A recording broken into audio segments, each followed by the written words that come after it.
being a, a writer, the adventure, the journey that goes along with that. So please grab your mug of coffee and join us. I try to have different mugs for each session. So today, I just bought this at my writing retreat last week and a half ago. Anyways, it's the wild horses and it's pottery and it's just beautiful and it just kind of spoke to me. And it's my favorite color, blue. I had to have it. Um, I also have another mug that's really cute that I'll share with you next time. But anyway, grab your mug and join us. I have so many updates to tell you. Uh, First and foremost, I have a book coming out on December the 1st. I am beyond excited about this. It's on Amazon right now as a pre-order for an ebook, but it's on Barnes and Noble as a pre-order for the actual print copy. And I'm not sure where else it is. I haven't really looked, but it should be wherever you can buy books, or you can ask bookstores to order it and they should be able to do that. But let me tell you just a teeny little bit about it. It's called Saving Nevada, and it's the tagline is one woman, one wild horse, in 100 days to save each other. And it's about the wild Mustangs out west and the government. It's called the BLM, but it stands for Bureau of Land Management, and they're gathering up the wild horses by helicopters. And the story is not about that, but this is just a brief uh, understanding of the story. So they gather these horses and they put them in holding pens, and there are about 60,000 bureaus and wild horses in holding pens. Also, this particular book is about taking a handful of those horses out, and this foundation holds this contest, and you have 100 days to train your horse from mile to wild, and you have a competition in Kentucky, and then there's an auction at the end. So this is a very heartwarming, heartfelt, emotional story, and it's about a woman and perseverance to achieve her dreams against all odds. And this book is really will encourage you to vote for the underdog. And even though it's about horses, it's still my main themes of female empowerment, if you will, or perseverance, overcoming odds, like everything against all odds kind of story. And it always has wild animals in it or feral animals in it. So, same with the story.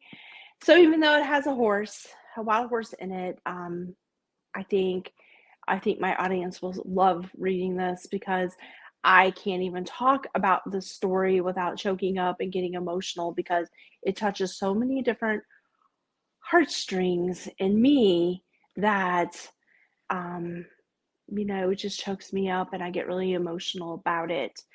I first heard about this story. It's based on a true story. It really is strongly based on a true story.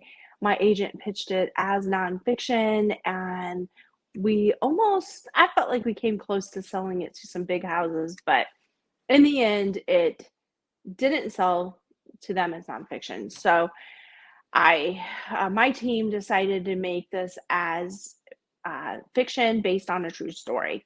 Plus, I like the fact that it will be on the bookshelves next to my other books as opposed to in the nonfiction section.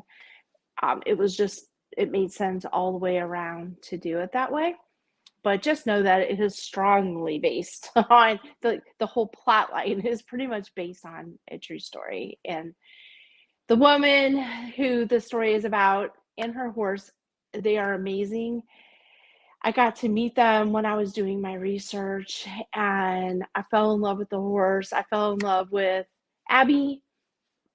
In the story, I named her Haley because it is fiction, but they're just amazing. Anyway, so December 1st, it comes out, and I hope that you pick it up, especially if you have a horse lover in your family. It would make a fantastic Christmas present. I've gotten some early reviews back from it already, and I'm really happy with them. I got some of the reviews even choked me up. And I'm not a crier, you all. I really am not. But this story just brings that out in me and just touches every heartstring I have and every different emotion. So let me know if you get it and let me know how it makes you feel. But it's definitely a journey. Anyway, so I have that going on. If you are a newsletter subscriber, then they have already seen the book cover. They have already seen the blurb. I have not posted on social media anywhere because I wanted my newsletter subscribers to see it first because they're loyal followers to me. Everybody's a loyal follower, but they're on my newsletter, and I just feel like there are benefits that they should get before everybody else. So now I feel like I'm free to start posting the book cover. So I will do that probably next week. I know today's Black Friday. You're probably out shopping. You're probably busy. A lot of people get up early and they want to beat the crowds. I try to avoid all of that because like I don't like big crowds in shopping areas, and I don't like all the traffic. That's why, being a full-time author, I get to go shopping when it's, there's nobody out there, and I kind of spoiled doing that. It's one of my favorite things about being my own boss. It's really great. So for those of you who don't know, I quit my job a year ago, January, and it has just been amazing journey, and I am so appreciative that I was able to do that. It was a big step, as you can imagine. Okay, what else do I have going on? I'm staying home for Black Friday, as you can see. I have some big stuff. I have a book signing launch party at the main Orange County Library in Hillsborough, North Carolina on December the 3rd. So that's not this Sunday, it's next Sunday from 2 o'clock to 4 o'clock, and it's a public event and it's free. So please join us. I would love to meet you. I would love to see you. I'm going to have a video presentation and a question and answer session. And I have really high hopes for it. And I just feel in my heart that it's going to be really special. And I'd like to share that with you. Also, if you haven't grabbed your mug of coffee yet, make sure you go do that. And just hang out in your sweatpants, hopefully, and just chill out with us. And let's see, what else? I want to say that my last couple weeks have been incredibly busy. Every single second has been planned and scheduled. It's was a great, huge undertaking to have a writing retreat and a book launch the same month. I will never do it again. I've learned, but I'm a high achiever, and I thought I could pull that off, and I did pull it off. But I was working every bit of 15 hours a day, and I literally had not a spare second. I had to ask for help and pay for people to help me do some tasks to get them done in time, because when you're an author, just you read the story so many times, and after you feel like it's good enough to send to your editor, you send it to them, they send it back with changes. And my editor is top notch. She is awesome. I've talked about her on here before.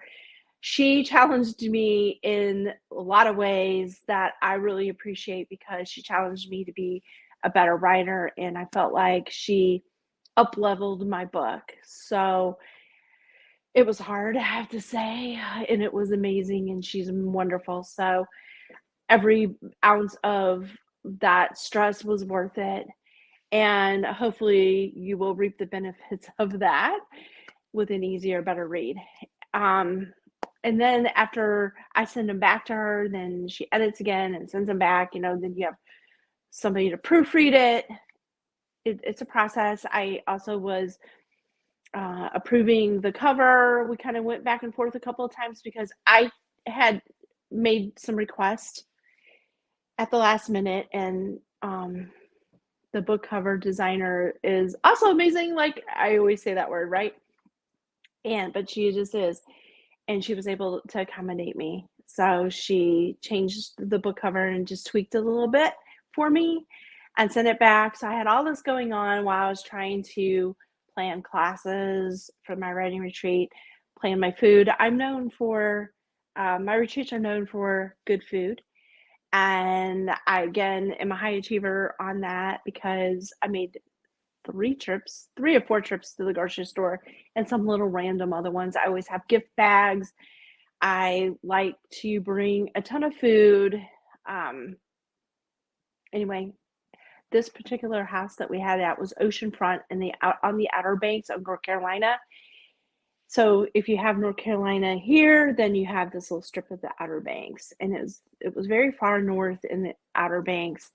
It was oceanfront, 9 bedrooms, and each bedroom was beautiful.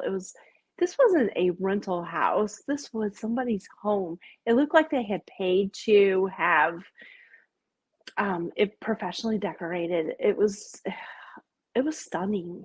You can't even say that it was beautiful. It was just stunning. It was the nicest house I've ever rented.